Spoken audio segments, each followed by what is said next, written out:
In March of 2020, 33-year-old Manny Ellis, a Tacoma resident, died while in custody of 3 police officers from the Tacoma Police Department shortly after he was arrested. 3 years later, all 3 officers are now on trial, charged with murdering Ellis, who was heard telling officers that he couldn't breathe on witness cell phone video. And while the trial goes on, there is concern that once a verdict is handed down, that violence could erupt in the city of Tacoma. But local pastors from numerous denominations, who are all part of the Racial Reconciliation Network, are all working together to emphasize peace, understanding, and healing in a very divided city.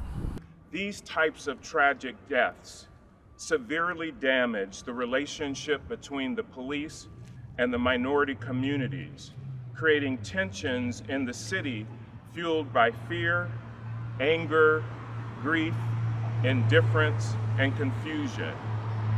This often leads to people polarizing into pro-police or pro-community sides. We are not speaking officially as representatives for the victims' families, nor are we speaking for the law enforcement families or law enforcement agencies. We are not giving an opinion about the guilt or innocence of the police officers involved. That will be determined by the trial process. We are not questioning the character of the victims who were killed. There's a great danger that we as the community allow our hearts to become indifferent to these kinds of questionable deaths.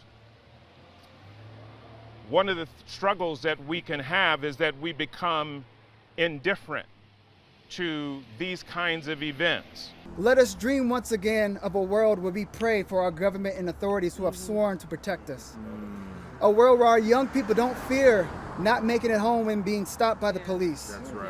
A world where our parents never have to receive an unfortunate phone call. That's right. A world where oath represents more than just words to Yes. repeat, but a promise to serve. Yes. A world where the entire community shows up and to support the family of a law enforcement officer after losing their life in the line of duty.